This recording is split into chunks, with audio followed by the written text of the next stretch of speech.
Hey there, it's Katie Jarvis with Managing the Mess. I'm an elementary art teacher that's been teaching art for 22 years. I've got an active YouTube channel and Instagram where I share art teacher tips and tricks to help make your job easier and help you feel less alone in this crazy career. I'm usually choosing lots of topics that I am sharing with you, but this week I'm focusing in on questions that I received from you.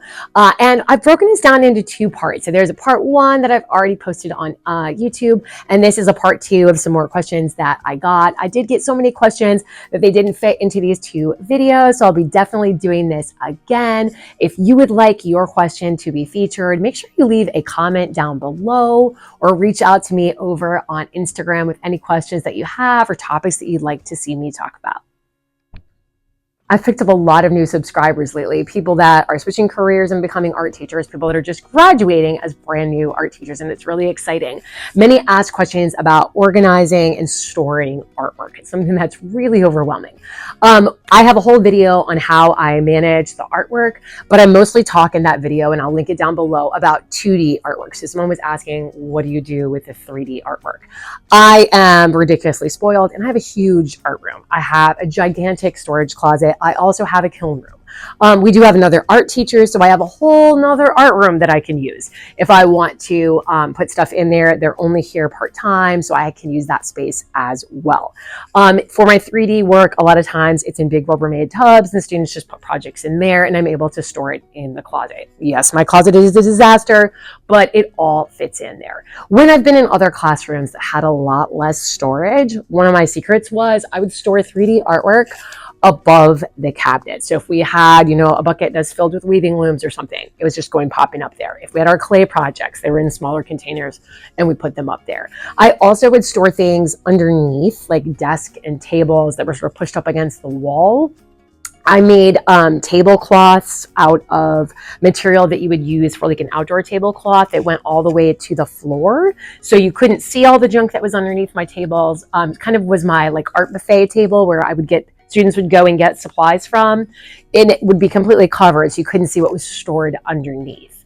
I had a school where I was able to have like long tables in the hallway, and then I stored things underneath the tables, and then some artwork would even dry on top of the tables too. So it kind of like spilled out of the art room. I think that's a theme of mine. When I didn't have enough space, I kind of just took over the rest of the school. One of the schools I worked in had a giant storage closet where they were just storing like dusty test books near the art room, and I asked if I could store all the art show stuff there. So when things were graded and ready to be displayed, I just moved it and put it in that closet. So you might want to ask, there may be some hidden place to hide things in your school. If not, cabinets, under things, just get as creative as you can. It's not easy. It's what makes 3D artwork really overwhelming, but it is a really motivating thing for students, and it's worth your effort because they really, really do enjoy that 3D work. I got lots of questions about setting things up for classes and only having 5 minutes between classes. And I have surveyed art teachers, okay? I've asked on Instagram, I've asked on my YouTube channel, and just like me, most art teachers have 0 minutes between class. So you really learn very quickly how to survive in that situation. And that is, you have the kids help. There's a lot that they want to help with and can do for themselves. In my classroom, and I have a video about this, I have art room helpers. So for me, I've got 8 tables. 2 of the 8 are helper tables for that week. So there's a warm colored table that's helping and a cool colored table that's helping. They do the same job. So there might be 2 people passing out pencils to their side of the room. Now, if one person's a little bit faster and the other person's a little bit slow, they're allowed to go ahead and help because they're both doing the same job, passing out pencils, but it kind of gives them a starting point of how they're helping. I have lanyards that the students wear, and I will set those out maybe as the classes are coming in and switching so that they are ready to go. So that's all that I'm really doing for any of my upper grades to set things up as far as supplies. I have a video about managing the transitions. I should update it because this year with my back-to-back classes, I got even better at switching from one grade level to another. But I gave a lot of different tips about what do you do when it's different materials and you don't want kids touching it and you have 0 minutes. Lots and lots of tips and tricks there. So I'd also, if that's something that you're thinking about for next year, about how you're dealing with those back-to-back classes and transitions, definitely check out Managing the Transitions. I will link that down below. I was asked if I collaborate and work with the other teachers in my building on art lessons. As far as collaborating with the other specials, we do a multicultural fair. So we have an event where each of us has a little part in it, and it all works to be a larger event that we run together. As far as complementing what the classroom teachers are doing within their classroom, I don't collaborate with them on any regular basis. In my district, the specials provide planning time. So the common time that the classroom teachers would be available would be when I am covering their class. I do have access to their curriculum in a lot of the lessons that I do. Like, for example, the kindergartners, they're studying about ants. I'm doing weaving. We're making weaving little picnic blankets, and they each have an ant on them. One of the ants is a queen. And then we're putting different types of food on each square of the picnic blanket. So it has a connection to what they do. The first graders, they study about 4 seasons. In art, we learn how to make a realistic tree, and the paper is divided into 4 sections, and we paint it using some different painting techniques to show what the tree looks like and what the ground looks like in each of the 4 seasons. So that's really how I collaborate. It's not really on a day by day, mostly due to lack of time. I think teachers are really busy and stressed. Also, as art teachers, we are as well. I tend to plan things out way far in advance, and I really don't like the last minute Lucy's that come and say, oh, it's Mother's Day, can you make a craft?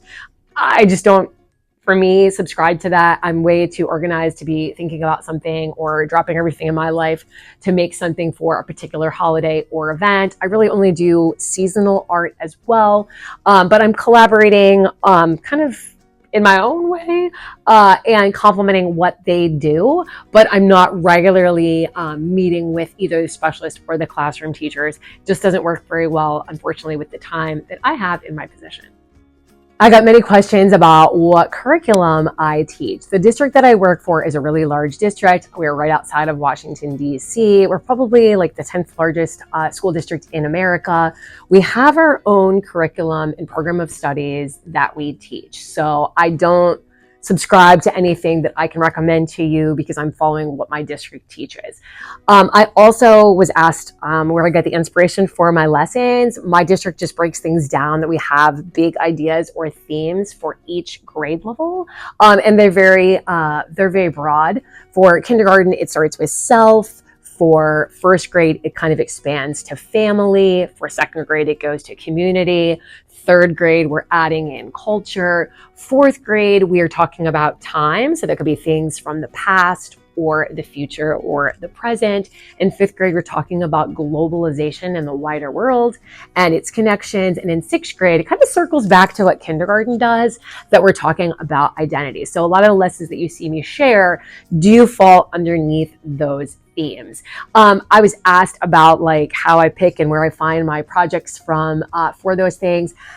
Due to time constraints, and I've been teaching for a while, I do tend to do the same projects that I find that are successful over and over. It's not something that I want to do. It's just something for making things run easily that I do. If I was to create a new lesson for me, the way that I run things, I have Google Slides. I would need to make an example. I have in my room, I hang up objective posters, so I would need an objective poster as well for that lesson. I need a planning sheet. I need an exit ticket. So I would need several hours to come up with everything that I would need for a new lesson. So I only adapt a few new lessons each year here and there. And just for survival, I kind of tend to find what works and do it over and over. I also have things spiral. So just how my themes were building, also what we're doing is building. So a kindergartner is doing weaving right now with me. We're doing those ant weavings. Like I told you, we're doing just red and white weaving. So they can see the pattern of that checkerboard very clearly. In first grade, the weaving strips are different colors, still the same size. Okay. This paper weaving in kindergarten and first grade, Second grade, also doing paper weaving. So we're revisiting those skills back up again, but in second grade, the weaving strips are smaller. And I do have students with our weaving strips in first and second grade use hole punches and crazy scissors, and it's a much more elaborate thing than what the kindergartners are doing. When we get to third grade, we're still weaving, same skill we learned in kindergarten, but now we're doing this with yarn. And the loom is kind of like a rectangular shape. In fourth grade, it's a larger loom. In fifth grade, it's a circle loom. In third and fourth grade, we have certain techniques that we're trying. So in third grade, they try to do a box, and they're also just learning how to tie knots and things like that. In fourth grade, they try to do the raya knot, a box, and a triangle within their loom. Fifth grade is a circle weaving. Sixth grade, it's kind of a fun one.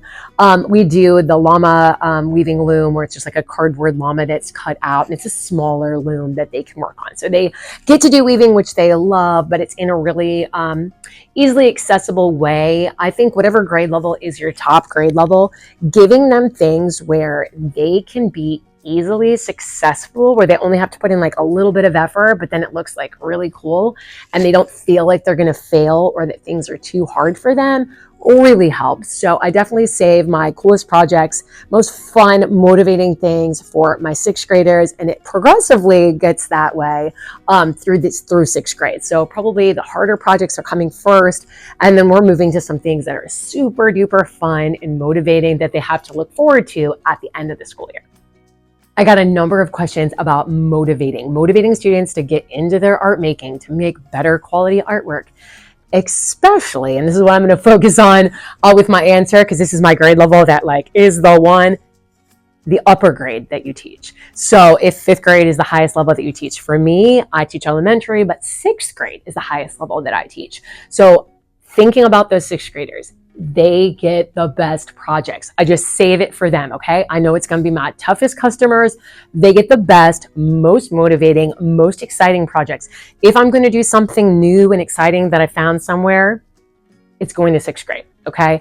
I'm letting them do it, even if it's not the hardest project. In fact, I often will give them things that I know will just be a success. Even with a small amount of effort, it's going to look good, so that they're not afraid of failing. I give them a lot of opportunities to practice so that they feel confident when they get to that final artwork. I found that helps them to succeed. For me, I found that motivating them, that everyone's is going to be on display, is a big thing. So for us, we hang up all of the artwork from everyone in the hallway when we finish a project, but we also save all the sixth grade stuff for the end of the school year. My sixth graders have a promotion ceremony where they're kind of like graduating and going on to middle school, and the families come, and that's when we display all of the sixth grade work, and they see the work from the previous year, and then they become the sixth graders that do those same projects. And when I'm introducing the projects, I am selling them. If I wasn't in teaching, I would be in advertising. I am like making sure that they're excited. They cannot wait to get out of their seats and do that project. They cannot wait to come in the next week and do it. I'd also think about how you're structuring the school year. My things throughout the school year go up in value, okay? Like we're starting out drawing collage. We are going up to weaving, which my students absolutely love. Also low mess. So I recommend that for the fourth quarter. But anything that you can do, because it's going to make your job easier, to motivate those kids to have fun lessons that they're going to think is, I don't even know what has riz is cool. I don't know what the word is, but you know what I mean. That they will be wanting to do is going to make your job easier. It's going to make them, they'll peer pressure each other into being excited about art too. I think sometimes I've had schools where there's like a year or something where it's like good to be bad and to not like art and to kind of not like anything and be grumpy. And if you've been at a school for a while, you can really change that with your relationships with the students, and then seeing that, oh, I can be successful in art. I can make some really cool things. I can be open to trying something that's a bit of a challenge. I know for the students that I have, there are times when we start something and like 1-2 minutes in, there are people like, I can't do this. I quit. This isn't made for me. Like, what? Your parents buy you a video game? You don't beat it on the first time that you play the game. You tell them to throw it out and return it. No. I don't know. It's the instant gratification. It's the dopamine. Kids need challenges that they need to work through. But they don't always have that stamina. They don't always have that, like, I'm learning to do this. I'm going to be kind to myself. And that's something that you have to teach within your lessons. It's not just something innately that many of them have. Many of them will have like, ooh, this is hard for me. I'm resisting this. I don't like this. I won't do this. I couldn't possibly. But when they do get encouraged and they do push forward to that, they really enjoy those activities and they're proud of themselves. So for me, things where you can set goals of like how much they get done each time really helps and motivates them. With weaving, like we measure, we have a measurement sheet. I have it over on my Teachers Pay Teachers. They really like that. They like that I walk around and check out what everybody's measurement is and kind of give them a little effort grade that they can see on their paper for each class, to see that they're moving forward. So they see that what they're doing is making a difference. I'm giving lots of praise and encouraging those students. And like I said, we're celebrating them and we're hanging up the artwork and we're really showing it off. And it is the best of the best projects for your toughest grade level. I got some questions about, do I have a video about managing the watercolors? And I don't yet. It's going to be one that I definitely will add in the future. But I don't exactly use watercolors. So the little Prang or Crayola little white trays, you're never going to see them in my room, okay? I decided long ago that I just wasn't going to fuss with them. As soon as I saw Tempera cakes, I was like, sold. So I have a lot of different colors of Tempera cakes. I've got neon ones. I've got primary colors. I've got secondary colors. I've got skin colored ones. And that's what my students think of as our water paints. And we use those as we're getting into painting. How I manage it and deal, with how it works in my art room is, as students finish with them, we put them right on the drying rack. I don't have any special tray for any of my Tempera cakes. We put them right on the drying racks alongside of our paintings, and it dries there, and then I stack them up in the cabinets. For teaching students, I teach them how to hold the paintbrush, that we're holding it the same way that we do a pencil. I teach them about, the paintbrush having a good hair day versus a bad hair day. And I have a video about managing the painting, and a lot of the paintbrush care stuff is there. That's really key to doing the watercolor painting in your art room and not mixing colors. We'll also talk about the tortoise and the hare, about how in art, you don't want to be the fastest one that's done with the painting. You want to be the slowest one that's careful, that's filling in spaces. With the watercolor paints, I encourage them to skip around the paper so they're not painting two things that are really close to each other and the colors running together. It's something that I will revisit and scaffold and build on each year using those Tempera cakes. And at the beginning, we only use one color, for our first project, so they get the idea of how to wipe off their brush on the side of the paint cup, and how they don't want to shake the paintbrush like a dog shaking off, because they're going to get polka dots on themselves. They're going to get polka dots on other people's papers. We talk a lot about that with caring for the paintbrushes. I have a paintbrush with a little face on it that I call Pedro, and he talks to me and then tells me to teach the students about how to care for his friends. And we take how to use the paint from the perspective of the paintbrush, about not giving them a yucky, awful, bad hair day, about pressing really gently. That's not like the custodian mopping the floor. And it's really helpful just to do that one color the first time that you introduce it, and go around and see and have your little paintbrush with the face on it. Go around and be checking. Are you giving your paintbrush a good hair day? Are you dipping them in the water? They like to stay wet. They like it when you shake them in the water and then wipe them off with a paper towel or on the side of the cup. And going around and just continually reinforcing how to care for those paintbrushes, how to use one color at a time, how to wipe off between colors from the time of kindergarten or whatever the lowest grade that you teach is. And then it's going to build going up that your students will know how to do that. I'll add more to that in an upcoming video. I hope this was helpful to you. If it was, make sure you hit the like button. I'll see you in my next video.